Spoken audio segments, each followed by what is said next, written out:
우리가 해야 되는 게 뭐예요? 가치를 매기는 게 우리 일이에요. 그래서 우리가 하는 일은 보험의 가치를 매겨서 영업을 해야 돼요. 근데 이 가치를 매기는 거에 우리가 집중하지 않고 우리는 이게 재산으로 분류하면서 이 1대1 계산만 해주고 있다는 거죠, 고객한테. 그럼 보비님한테 제가 한번, 우리 고객님이라고 생각하고 제가 한번 얘기해 볼게요. 우리 고객님이 병 걸리면 죽을 수 있다고 생각하는데 그럼 제가 반대로 한번 물어볼게요. 보비님 형제 있으세요? 남동생. 그럼 남동생이 만약에 안 걸려서 죽지 뭐 하면 죽게 내버려 둘 건가요? 오늘 쉽지 않다. 오늘 쉽지 않아. 어떻게 비켜나가지 이거를. 그 TA 과정 하신 분들 어떻게 그 방문 잡는 게 조금 올라갔나요? 네. 올라가셨네요. 그래요. 감사하네요. 우리 보미님 또 좋은 소식 들리시던데. 네. 열심히 하니 많이 잡히긴 했어요. 그죠. 이제 조금 합니까? 일을 조금 합니까? 명분만 무조건. 그래도 한 우물이 더 파졌네요. 그래도 그죠. 거기 또 잡혔다가 조금씩 넓혀 나가시면 되니까. 우리 항혜수님은 스펙트럼이 갱신형 말고 다른 거 좀 네. 잡고 있습니까? 네, 지난번에 계약도. 진짜요? 이제 그다음 이제 AP가 좀 문제예요. 네, AP가 문제예요. 그죠? 맞습니다. 이게 계속 숙제예요. 저도 좀 다른 사람한테 배워보고 싶은데 가르쳐 주질 않아요. 안 가르쳐줘요.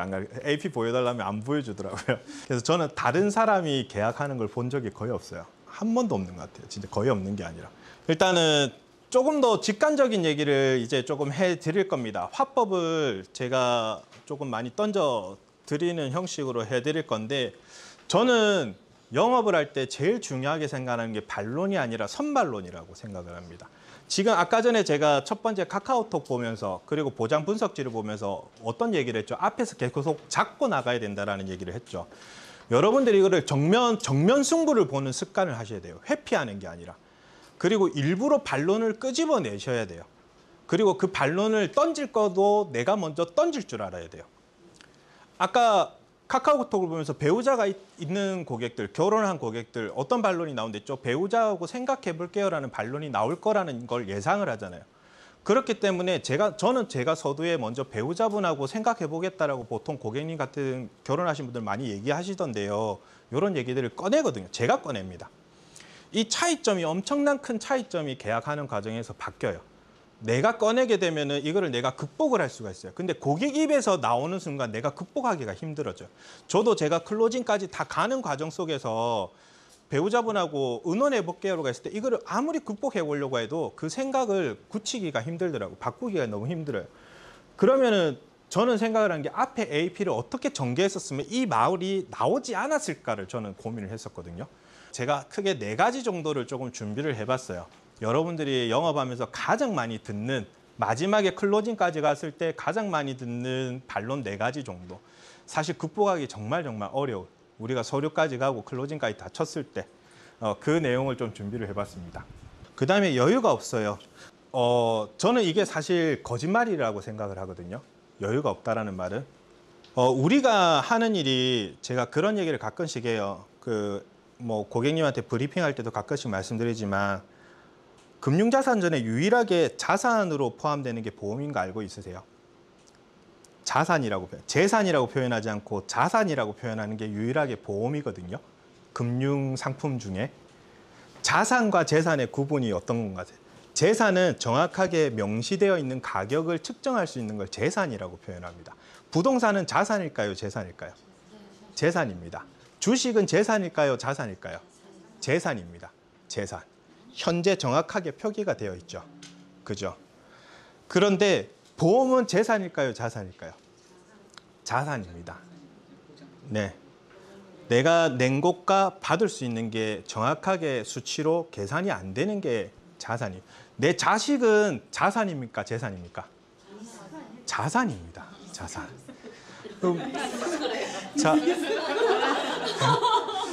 남편은 재산일 수도 있을 것 같아요.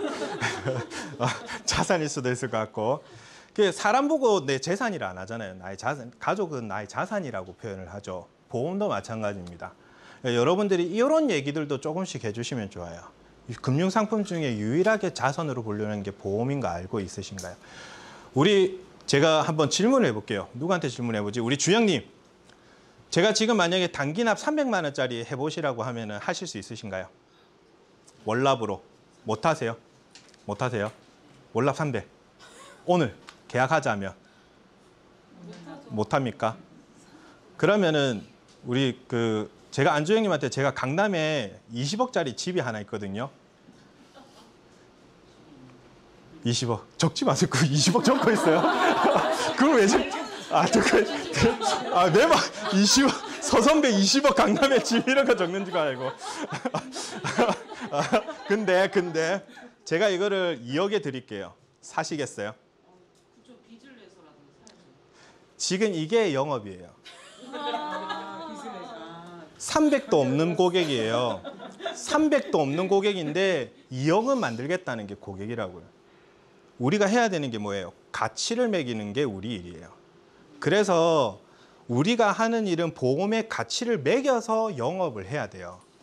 근데 이 가치를 매기는 거에 우리가 집중하지 않고 우리는 이게 재산으로 분류하면서 이 1대1 계산만 해주고 있다는 거죠, 고객한테. 그래서 가족을 끄집어와야 되고 내 아들을 끄집어와야 되고 내 부모를 끄집어와야 되고 내 사랑하는 누군가를 끄집어와야지 보험의 가치가 생긴다고 말씀을 드렸잖아요. 그렇게 여러분들이 매겨주셔야 돼요. 그러면 없는 돈도 가져온다니까요. 없는 돈도. 그렇기 때문에 내가 이 5만 원의 중심을 잡는 게 아니라 이 2천만 원에 대한 가치를 매겨줄 줄 알아야 돼요. 암진단비 2천만 원, 3천만 원으로 뭘 할 수 있느냐. 그림을 그려줘야 줄 알아야 된다는 거죠.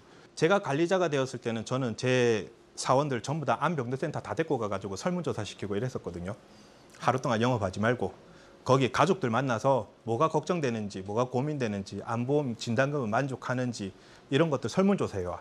해가지고 10장씩 받아오게 하고 대신에 이제 또 물건 선물도 드리고 걔네들 그렇게 갔다 오고 나니까는 암보험을 얼마나 잘 팔던지 10이 달라져요. 10이.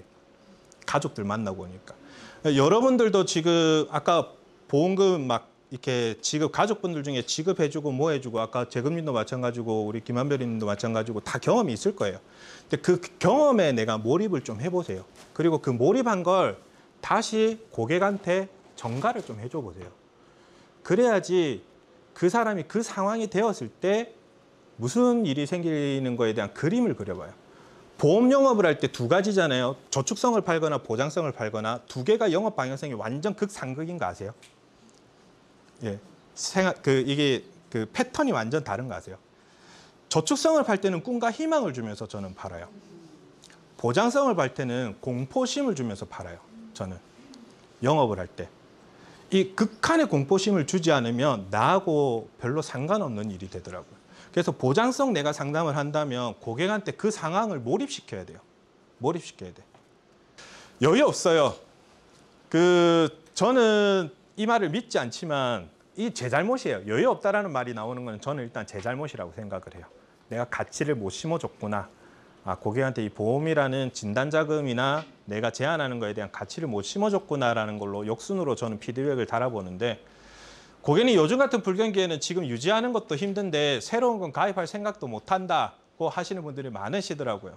근데 만약에 저와 상담을 하고 나서 우리 고객님께서 내고 계신 보험료는 그대로인데 원하는 담보들이 늘어난다면 제가 제안해드리는 대로 믿고 맡기실 의향은 있으세요라고 서두에 꺼냅니다.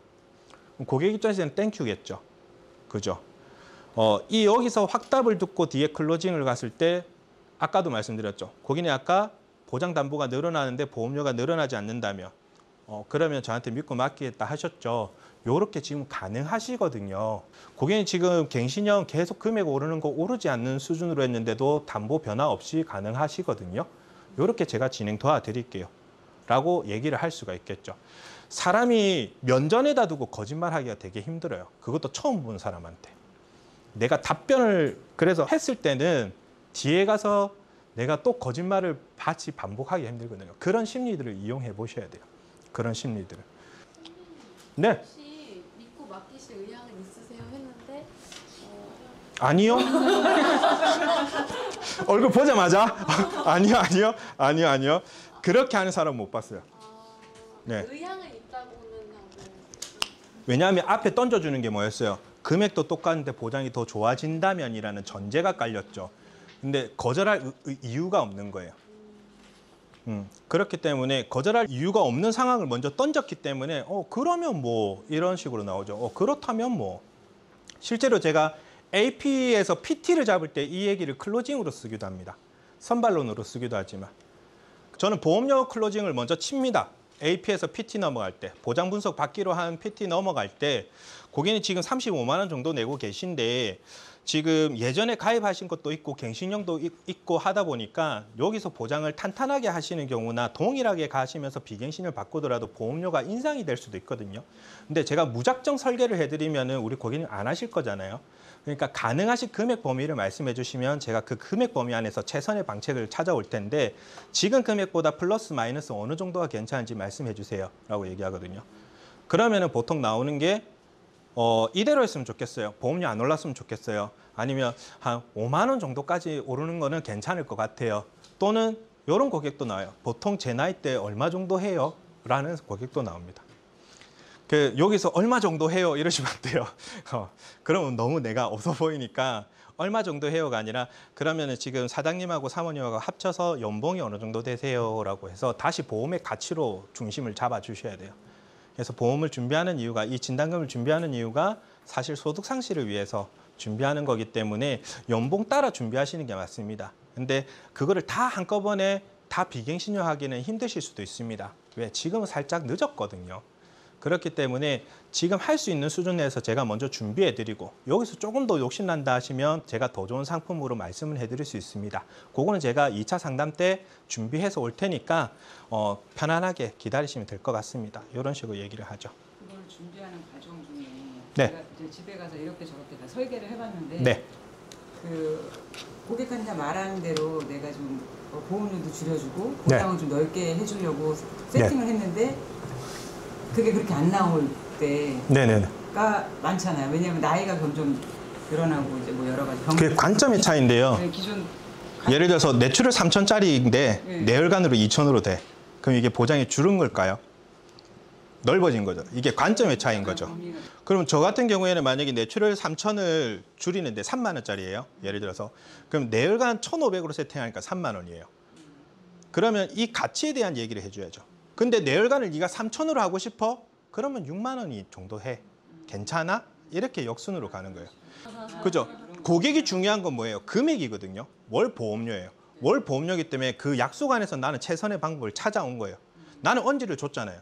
분명히 금액이 더 오를 수도 있고 더 탄탄하게 하려면 조금 더 증가할 수도 있는데 너는 어때라고 했는데 나는 늘어나는 거 싫대.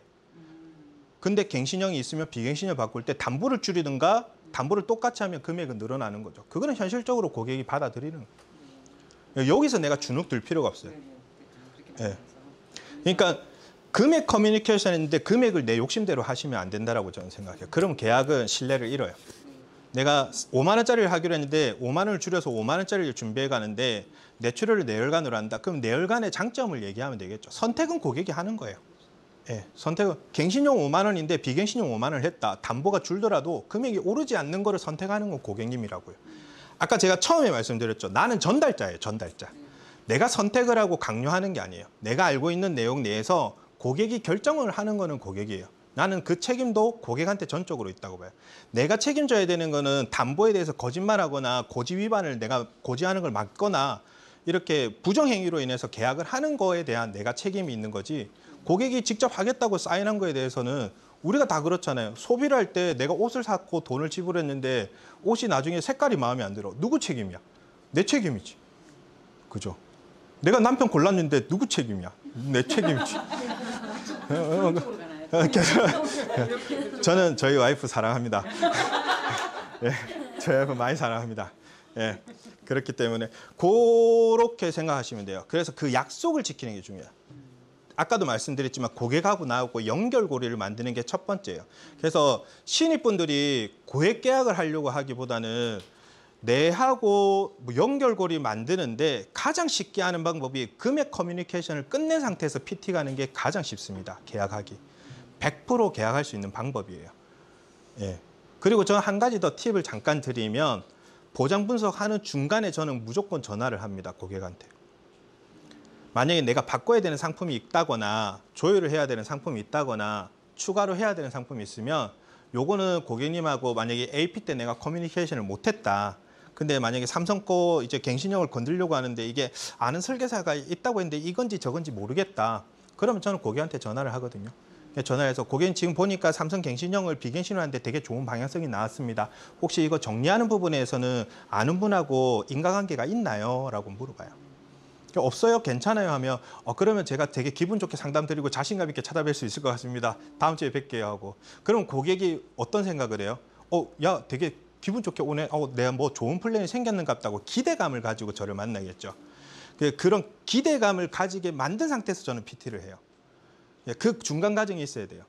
그래서 만약에 내가 꺾을 거나 뭐나 이게 없다라고 하더라도 고객님 지금 플랜을 제가 짜봤는데 상당히 고객님 괜찮은 플랜이 나오시네요. 그래서 제가 다음 주에 한번 찾아뵙고 이 플랜 말씀드리겠습니다 하고 기분 좋게 한번 더 얘기하는 거예요. 그러면 PT가 캔슬이 잘 안 나요. PT가 미뤄지지도 않고. 그런 중간에 전문성과 인간미와 이거를 계속 교차하면서 고객하고 이어나가는 게 중요하거든요. 그래서 그렇습니다. 지금부터 해드릴 거는 이제 싱글 스토리입니다. 싱글 스토리인데 제가 진짜 많이 혼내는 고객 중에 한 명입니다. 그냥 병 걸리면 죽지 뭐 이러는 사람들. 난 필요 그냥 뭐 죽지 뭐 하는 사람들이 있어요. 특히 남자들이 이 얘기를 진짜 참 많이 해요. 제가 진짜 많이 하는 얘기가 이건 좀 정리정돈된 얘기인데 저는 고객한테 좀 뭐라 합니다. 그런 얘기하는 고객은. 왜냐하면 보험 일을 하는 사람 입장에서 그런 얘기를 내 앞에서 뱉는다라는 게 의사 앞에서 뱉는 거하고 똑같다라고 저는 생각하거든요. 그냥 죽지 뭐 하는 게. 그럼 보비님한테 제가 한번 우리 고객님이라고 생각하고 제가 한번 얘기해 볼게요. 우리 고객님이 병 걸리면 죽을 수 있다라고 생각하는데 그럼 제가 반대로 한번 물어볼게요. 보비님 형제 있으세요? 남동생. 그럼 남동생이 만약에 안 걸려서 죽지 뭐 하면 죽게 내버려 둘 건가요? 오늘 쉽지 않다. 오늘 쉽지 않아. 어떻게 비켜나가지 이거를.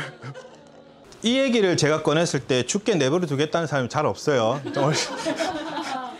오늘 일부러 그러지 다들. 네, 없습니다. 그러니까 부모님, 자식. 왜냐하면 이 얘기를 꺼냈을 때 본인은 죽겠다지만 제가 그 얘기를 해요. 가족이 살립니다라고 얘기해요. 본인이 죽겠다지만 가족이 그러면 무슨 돈으로 살릴 것 같으세요? 실제로 저는 그런 고객을 봤어요. 부모님이 암이 걸렸는데 결혼했어요. 부모님 암 고치려다가 집을 팔았는데 이혼하는 가정까지 봤습니다. 나는 내가 자식이라서 부모님을 살리겠다지만 와이프는 다른 생각이거든요. 남편은 다른 생각입니다. 왜 이혼했냐니까는 그거 가지고 엄청 싸웠대요. 네, 엄청 싸웠대요. 그럴 수 있죠. 근데 그런 일을 안 만들려면 3만 원짜리 암보험 하나만 있었어도 그런 일 안 만들잖아. 그럼 그 부모님이 자식 내 아픈 것 때문에 이혼했다는 사실을 알면 얼마나 비참했어요. 그게 암이 낫는다 하더라도 나은 게 건강해졌겠어요. 다시 진짜 아프지 않겠어요. 그러니까 그런 얘기를 저는 하는 거를 되게 많이 뭐라 하는 이유가 이런 식으로 얘기를 많이 해요. 이런 식으로. 병 걸리면 죽겠다. 아니에요. 살립니다. 가족이 살립니다. 가족이 살려요. 그렇기 때문에 고객님이 그 돈 때문에 비참해지기 싫으면 가족 위해서 드는 게 보험입니다. 그거를 제가 권유해드리고 있는 거고요. 이런 얘기를 하죠. 지금처럼 그렇게 말씀하시죠? 네, 진짜 이렇게 얘기해요. 가족이 살린다고. 그 뉘앙스를 이렇게. 네, 화내요. 네. 저는 이제 화낼 것 같지가 않았어요. 저 되게 세요. 영업할 때. 예, 좀 셉니다. 그대로 좀 리얼하게 얘기해 주세요. 예, 뭐 쌍욕이라도 너무 웃으면서 얘기하니까 이게 제가 배운 게 그거예요. 제가 아까 뭐 잠깐 말씀드렸는데 제가 호텔 경영학을 하면서 서비스 마케팅 공부를 많이 했었어요. 거기서는 이제 민원이나 클레임이나 이런 거 걸렸을 때 정중하게 대처하는 방법들을 많이 하다 보니까 기분 나쁘지 않지만 전곡을 찌르는 얘기들을 좀 많이 하는 편이에요. 그래서 이게 눈은 웃고 있지만 입으로는 욕하고 있는 듯한 예, 얼굴 표정은 선한데 입으로는 막 찔리는 얘기를 하는 듯한 얘기를 많이 하죠. 그러니까 사실 기분 나쁘지 않은데 맞는 말을 하는 거는 이게 보험 쪽으로는 그게 저는 몰입감이라고 생각해요. 네가 내 형이면 이런 소리 하면 안 돼. 네가 내 누나면 이런 소리 하면 안 돼라는 거죠. 적어도 보험 부분만큼은 왜 내가 보험요금 하는 사람인데 내 앞에서 그렇게 얘기하면 안 된다. 이런 얘기들을 하는 겁니다. 됐습니다. 감사합니다. 고생하셨습니다. 조심히 돌아가십시오. 고생하셨습니다. 나가십시오. 여러분 나가십시오. 네, 나가십시오. 연락드릴게요. 오늘 너무 고생하셨습니다. 네네. 다들 네. 네, 조심하세요. 네, 조심하세요. 조심하십시오. 고생하셨습니다. 네, 너무 감사합니다. 네, 조심하세요. 네, 고생하셨습니다. 네, 조심하세요. 네. 수고하셨습니다. 수고하세요. 안녕.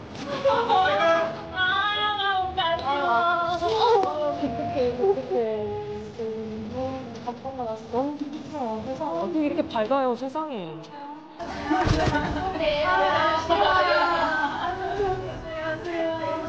우리 아이 하시는 분들 가는 거.